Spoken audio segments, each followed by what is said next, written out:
Welcome again back. And as we mentioned, today, July 4, is the anniversary date, birth date of Sister Gyanmata. And I'm holding up here the book that I hope all of you have had a chance to read. There you see her picture there on the cover. And she was a great saint and a wonderful disciple of Master. And Master had said that of all his lady disciples, Sister Gyanmata was the highest of all of them, and that when she passed away, she left this body as a perfectly liberated soul, not Jivan Mukta, but as Paramukta in Nirvikalpa Samadhi, totally liberated from all earthly karma. And Master had said that I scanned her life and I found not one sin, minor or major, in her life. She had completely obliterated all past karma, and she was living out this lifetime. You might say she was living the purpose of her life was to ultimately meet in this particular life, that particular lifetime, to meet her guru and to finalize her earthly existence and find freedom in Master. And I'd like to just share a few thoughts about Sister Gyanmata today and just give a little overview of her life. That it's the outward garb isn't always such an important thing, but it's good because she was such a high elevated soul and an important soul in her work, in this work. It's good to know just a little bit about her and familiarize ourselves with her. And like I say, I hope you will take the time to read this book, God Alone, because it epitomizes what it means to be a disciple. It's the attitudes of a disciple it's a sharing of her communication with her guru and communication with and advice that she gave to the other sisters in the work in Master's ashram, because she was older. She had come to Master at an elderly age. She was born in 1869, and on July 4th, in 1869, she was born in Canada, actually, in Ontario, Canada. But as a young girl, her family moved from Canada to the central United States in the north, in Minnesota. Now, farming country, small towns mostly. And it was there that she grew up in rather difficult circumstances. Her mother was, I believe it was widowed. And so it was a very difficult time. They had little sustenance, you might say, but she looked back at those times and said that it was the hardship of her childhood that really strengthened her.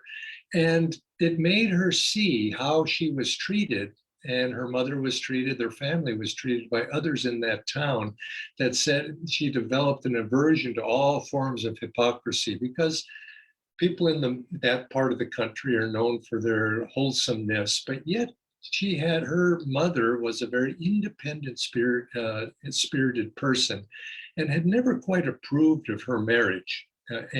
So consequently, when hard times came, the family didn't support them. And so it was very difficult for the mom to be able to support her and her brothers and sisters. So she took on some of the duties of helping to raise the family with her mother. And she only went to school up until, I believe, eighth grade. And at that time, she stopped schooling, not so much because she had to, but because she felt that school really offered very little for her. She was a brilliant person. Now, that time, of course, in the latter part of the 19th century, and actually up until her passing, really, especially before she met Master, those were times when women didn't have a chance to really come forward. It was a very difficult. Attitudes were very different in those days. One was the wife served the husband, and she did it, later on when she was married, she did that nobly. But if you had put her in a different age, like today's age, she would have been a brilliant leader, somebody who would rise to the top, because she had a mind that was tremendously insightful and perceptive. And she brooked no, you might say, dishonesty within herself. She was very clear-minded about her own introspection. And her one abiding goal as a girl, growing up, even as a teenager, was to seek truth. It was truth that she was after, and interestingly, took the name of Gyanmata, and it fit her perfectly because that was her temperament. She was impersonal to a large degree, and actually, she was although she didn't go to school, she was very well read. You could say she was self-taught, and she studied the works of philosophy, the biographies, and particularly what she loved is the lives of saints, those people who had transcended and who lived noble lives. She took a deep interest in that. And as she grew up into adulthood, she had no intention of marrying. She said she said she was not impressed with the other gender. But finally, though, she did meet somebody that she was impressed with, and she did end up getting married when she was probably in her late 20s, around 30 years old. And her husband was a fellow by the name of Mr. Clark Prescott Bissett. And he was a divinity student. He was a spiritually inclined person, but they did marry, and they had a child, a boy, by the name of Rex. I don't think Rex was his actual name. Rex, is Latin for king. And they said he was the king of the household. And so they nicknamed him Rex. But her husband was a divinity student, but he wanted to make a better living for the family. And his interests also evolved, and he began to study law, and he became a lawyer. And they decided to move from the Midwest there in Minnesota, the upper Midwest on the Canadian border. They decided to move all the way west to the city of Seattle, Washington. And there they settled. And her husband, Mr. Bissett, opened up a law practice, and Gyanmata, Edith Evelyn Bissett, she took care of the family and helped her husband in whatever way she could. Now, eventually, Mr. Bissett graduated from being a private practice to becoming a professor at the University of Washington in the School of Law, and eventually rose to the position of dean of the School of Law at the university, and held that position for many years. And he readily admitted that his ability to rise to the level that he did was much of it he gave credit to his wife, because she was brilliant and she would often write his lectures for him. And he was a busy man as a dean, so consequently she was a helpmate to him.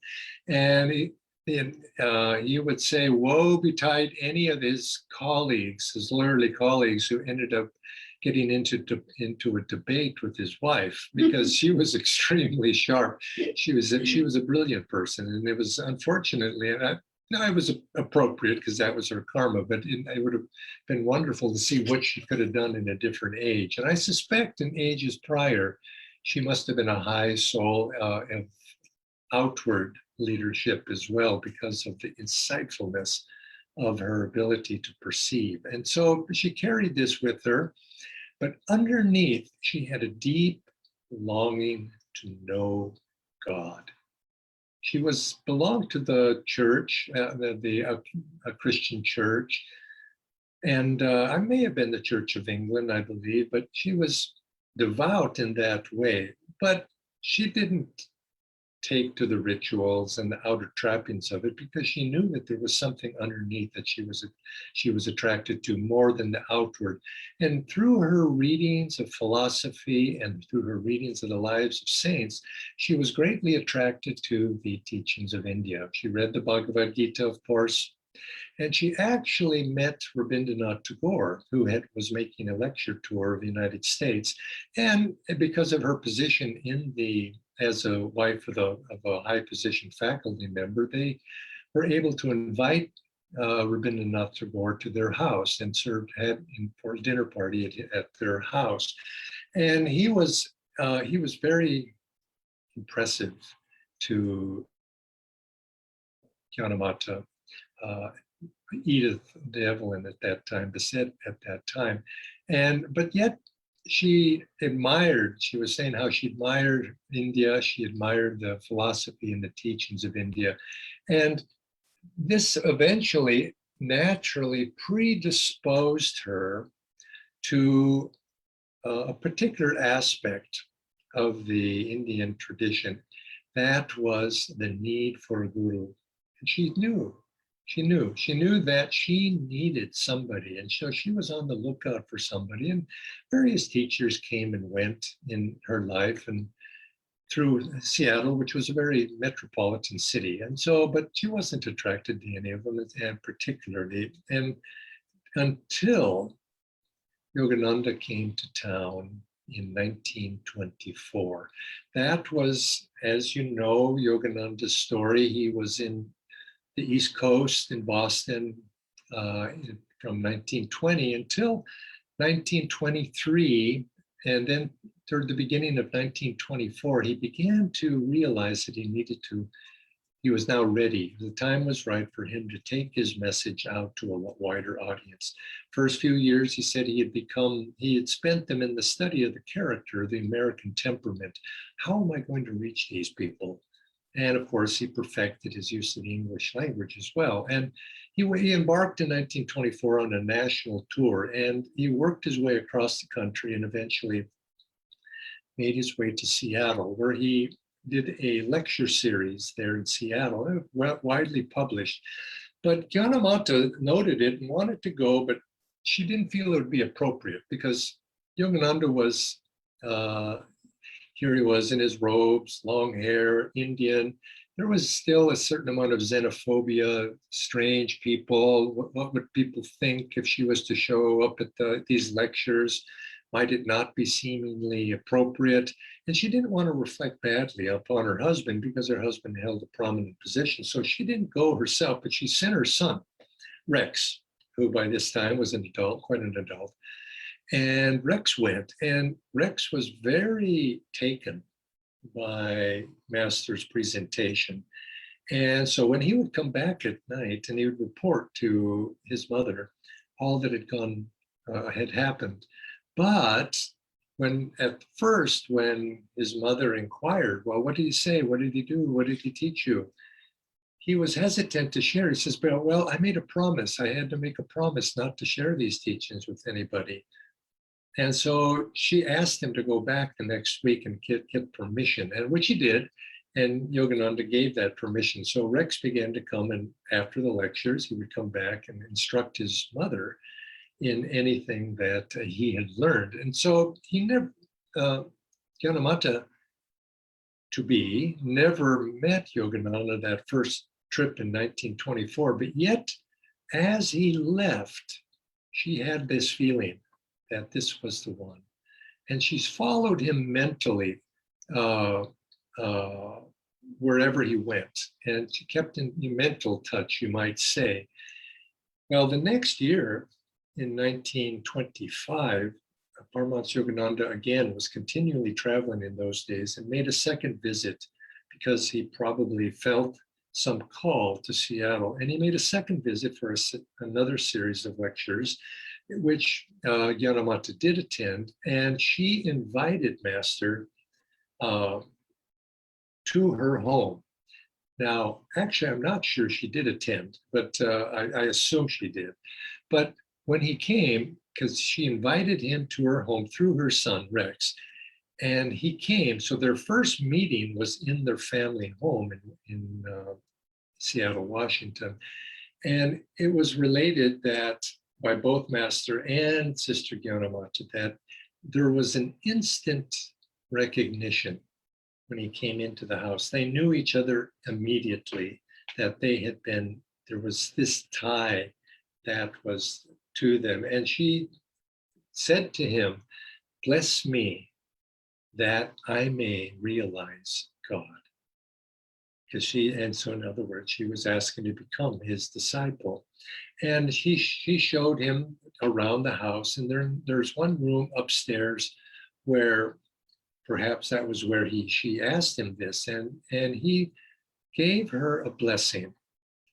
And as she related the story afterwards, in that blessing, she was given the holy vibration of Om. This enveloped her in this sound of Om, which was able to be, from there on, be able to recall. It stayed with her. And they meditated together, and Master told her that she had been a disciple from the past, and that they were meeting again, and that it was that magnetism of guru-disciple relationship that were bringing them back together again. And ever after that, Master and she would keep in touch with Master. Now, this was in 1920s, and so what she would do is she was write, and it would just regularly write letters. And these letters have been passed on. There's archives of them, those letters. But she would keep in touch, and he would keep in touch with her with letters, and she would know wherever he was, he was going. Now, she was, by this time in her life, of course, she would have been in her late 50s at that time, going on 60 almost. She would have been 60 in 1929. So whereas Yogananda was, by this time, was just about 30 years old or so, but they would communicate through letters, and she would follow him mentally wherever he went, and keeping that attunement.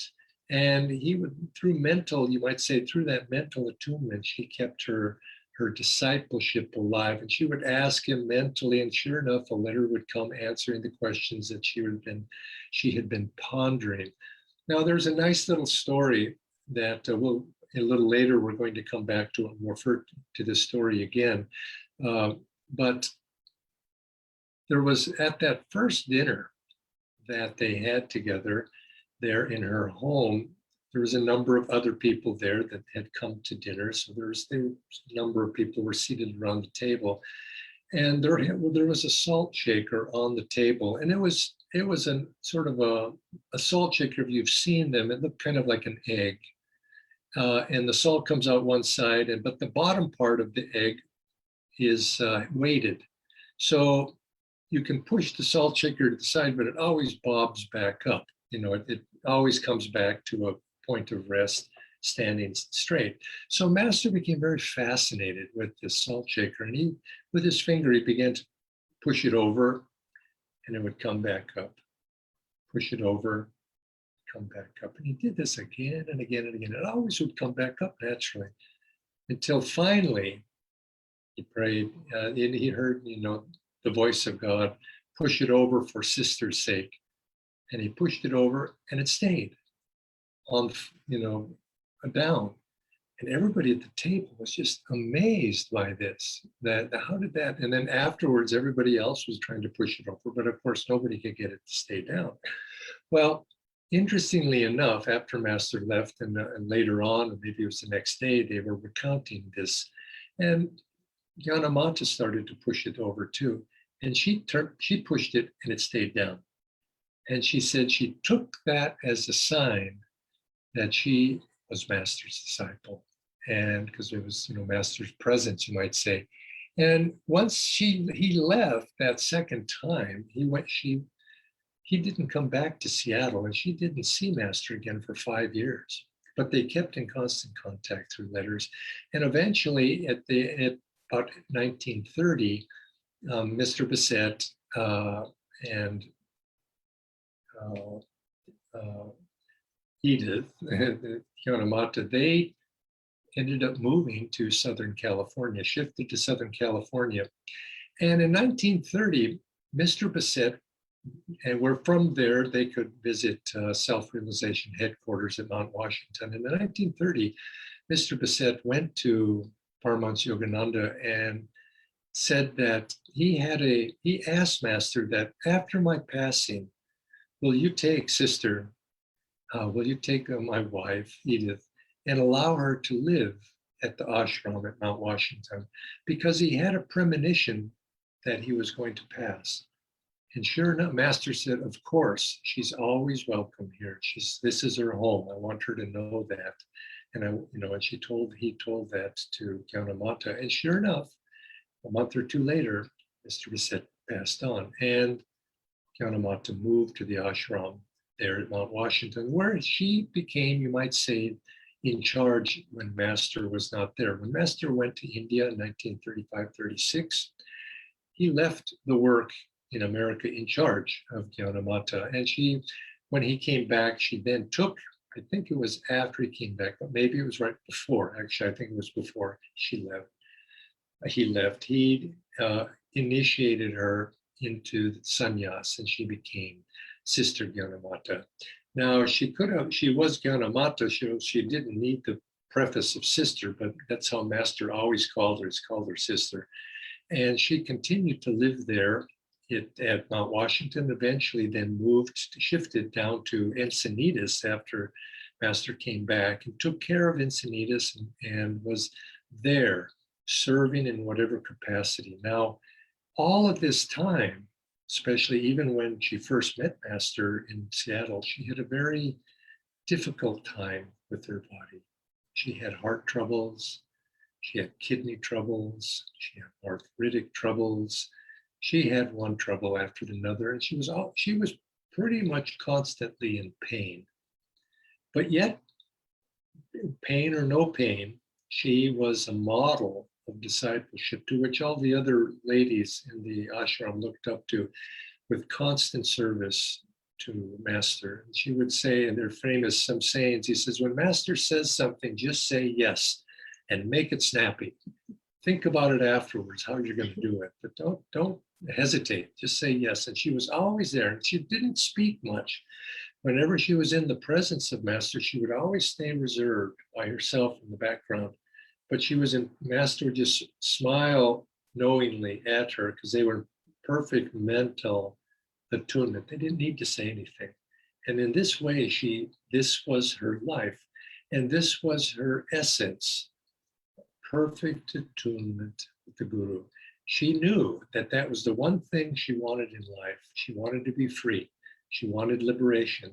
And she knew that she needed a Guru. And when her Guru came, she recognized it immediately. She remembered, of course, from past lives of what her discipleship, and she dedicated herself to being the perfect disciple. God alone was her motto. She renounced everything. Everything was, and she expressed, it was not easy. She was frail. She had difficulties. She was in a lot of pain. She was very self-honest. That was the thing that's very strikingly apparent when you read her diary and her letters. And so what Sadhana Devi and I would like to do is we would like to do some readings from that. Sadhana Devi is going to read the passages from Gyanmata, and I will read the passages in reply that were sent by Master. So grab your shawl. All right. Let's see, this is our costumes. Now, if I had an orange shawl, I would put that on. Sadhana's got a white one.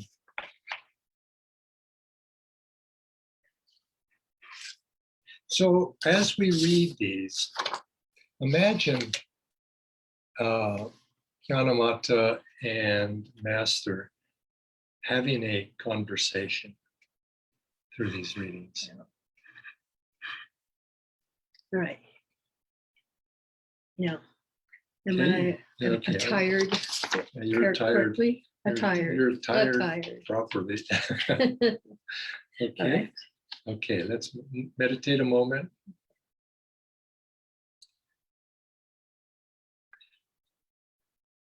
It was in 1925 that I met Sister as Mrs. Bissett in Seattle.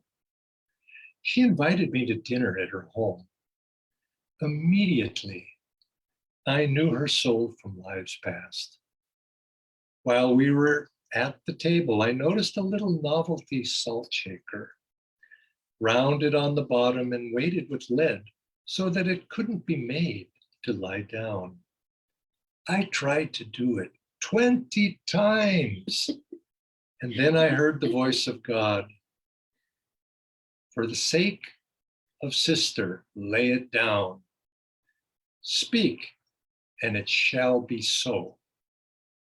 I slapped the salt shaker down, and by the grace of God, it lay there. I remember well that occasion, for I knew then that God would draw her to this path. Okay. This is from Sister Gyanmata.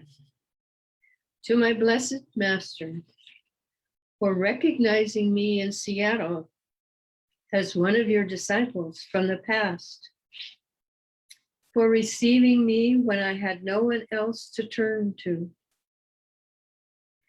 for holding me to the path when bewildered by an agony of pain, I knew not which turn to take.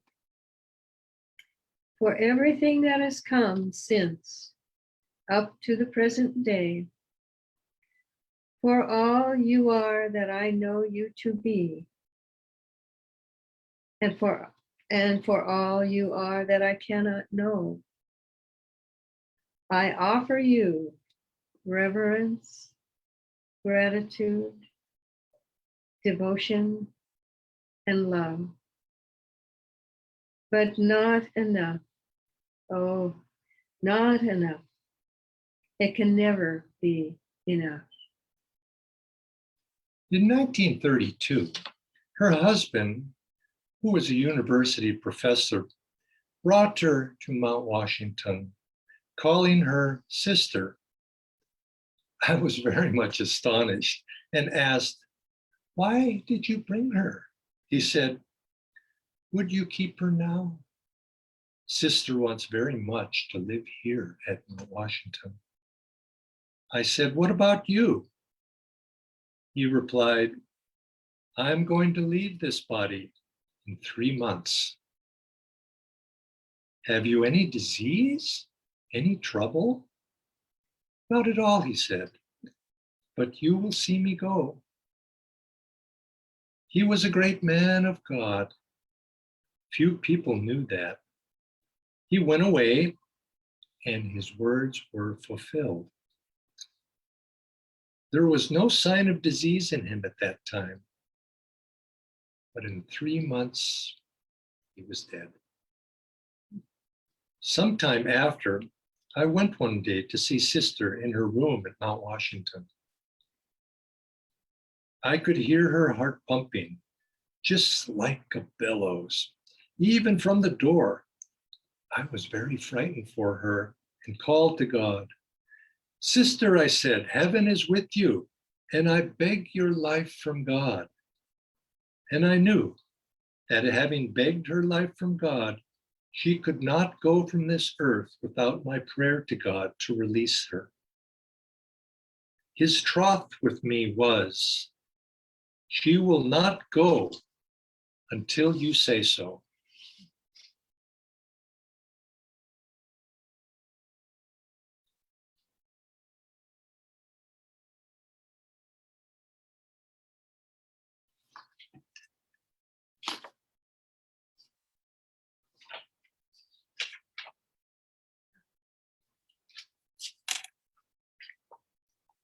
Beloved Master, I believe you saved my life in order that I might have a deeper realization of God.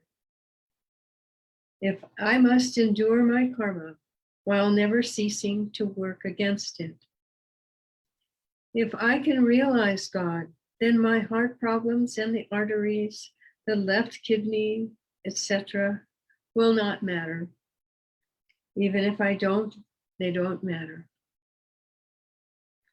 Lord, bless me again with your golden touch before you leave the center. Touch me with the divine fire taken from the altar of your meditation, that the smoldering embers of my devotion may burst into flames, for you are the vehicle of God in me. Without your blessing, I cannot succeed. With it, I cannot fail. Do not refuse my prayer demand. I found myself in a peculiar position. I took delight in the fact that Sister could not die without my release. And yet I was extremely grieved that I had asked the Father to spare a life that I later found was to be constantly tested by physical suffering. I would not have asked the Father to spare her life had I known then that she was to be tested so strongly. I know what she endured, for I have always suffered with the suffering of those who are close to me. Sister didn't need suffering for that reason. Her suffering was because of the sins of many others who became saintly through her life. There was not a sin of her own I could find. I want you to know that. Such is the mystery of God. My divine Master, waking in the night or early morning, I always used to find joy present within me. I have changed. I regard it as a trial, a test sent by God for the good of my soul. If one can delight in God only when he comes as joy, what is he? But suppose God comes only as pain, that it takes a spiritual hero to endure. If in the darkness the mind never wavers, if love and longing never grow weak, it is then that you prove to yourself that you really have the love of God. I remember how hard Sister worked and never complained. She would go up and down the stairs of the 3 stories of Mount Washington till her body would drop of sheer inability to carry on its work. She helped me to help others by always being a peacemaker, by trying to instill in them the right attitude and behavior. Once, some people said to her, "Why do you enslave your will in service to God?" She replied, "It is rather too late to change now, and I think I've made a very good choice. My will is guided by wisdom, not by whims."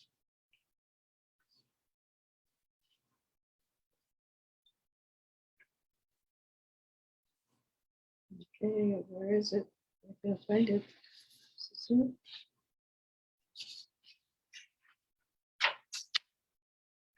Right. My blessed Master, unfitted as I have always been, even on the very best day of my life, to render personal service to a master, and utterly and completely unfitted as I now am, I want to thank you for sometimes letting me have the joy of doing some small personal thing for you. These small acts to me are outer symbols of the deep devotion of my heart. Little rituals that thrill me as no church or temple service ever has. How is it that these joys have come to such a one as I? Surely it is through the mercy of God and the grace of the Guru. I saw Sister very little, but spiritually, I was always with her. Whenever any special thought came in my mind, I would immediately receive a little letter of response from her. So much was she in tune. My blessed Master, surely you who know everything about me, must know this, that my devotion and love rush to greet you wherever you are, whenever you appear.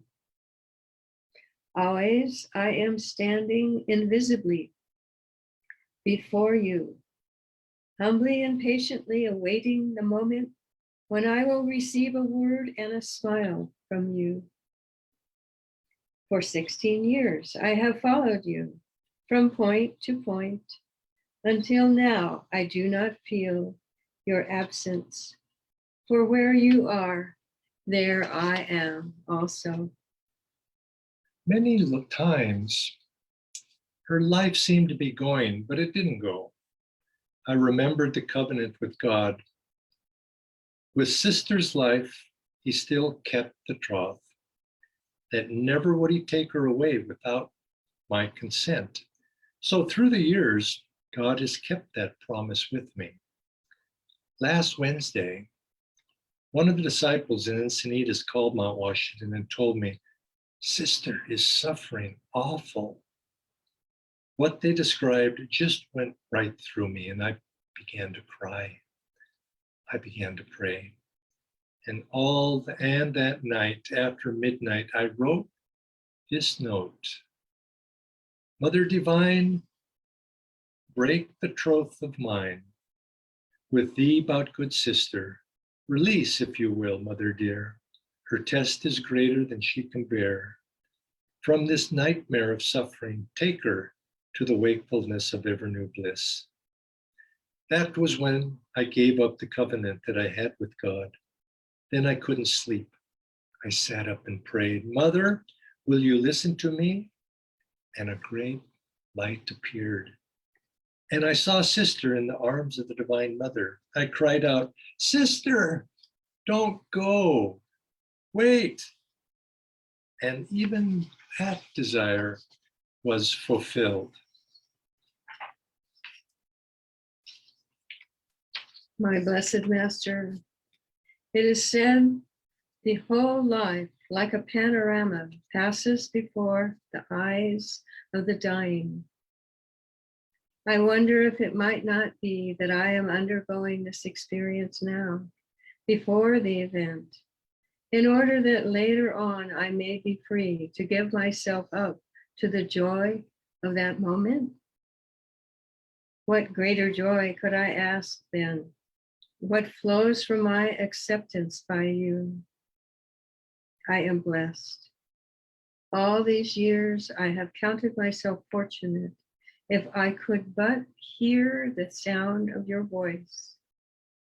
God has granted that I hear it calling to me in the early morning, during the day, late at night, and so, though stripped of everything, I am a blessed sister, made so by your grace. When I reached Encinitas, the following evening, she was fully conscious. She asked me for Nirvikalpa Samadhi, but I said, you don't need that. I saw you in God. When you reach the palace, why do you want to go in the garden anymore? Divine Mother has taken care of you, and she was contented. The next day, God wouldn't let me see her because he knew I would again pray that she stay here. The following day, I wanted to go out of the hermitage. I had to go because death doesn't often happen when I am there.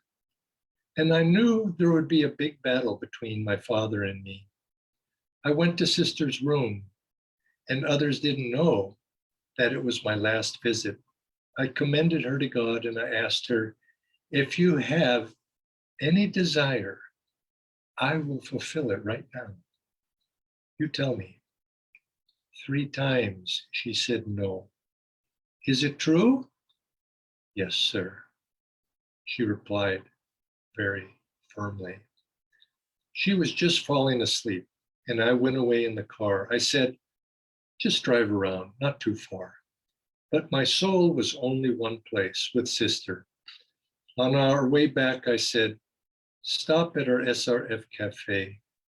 I knew it was still too soon to go to the hermitage. But when it was time to go, those with me were delaying, eating ice cream. Hurry, I said, don't delay me now. When I came to the hermitage, they told me, she is gone. My divine master, as for me, I have made thee the pole star of my life. The delicately poised needle of the compass shakes and quivers. But the needle of my devotion has been immovable since that first day I met you in Seattle, when you made a little weighted toy lie down upon the tablecloth, afterward imparting to me by the light touch of your finger the power to do the same thing on the following day. When I think of my death and wonder how it will be then and afterward, I think our relationship can only be greater, because when the veil of the flesh is removed, I shall see you as you are and will therefore adore you as I ought. Though I cannot say I rejoice because of the terrible loss, yet I am contented because she is free from the terrible karma of others. Sister's life has been like that of St. Francis, who suffered even while helping others. So she stands as a great inspiration. In all those years she suffered, she showed that her love for God was greater, and I never saw one mark of that suffering in her eyes. That is why she is a great saint, a great soul, and that is why she is with God. My divine master, the day that I am earnestly looking forward to, if I may look forward that much, is the day on which I shall know myself to be free from all incarnations, when I shall see them lying dead around me, like withered leaves that have fallen to the ground around a tree. Whoever I have been in the past, in this, the most important incarnation of all, I am Gyanmata, the work of your hands. Please pray for me that I may stand firm and unshaken to the end. With reverence, gratitude, devotion, and love. But not enough. Oh, not enough. Now I wipe my tears, and though I shall always miss her on earth for what she meant to others and to me, still I shall be contented to feel her presence with the Heavenly Father, Mother, omnipresent in cosmic wisdom.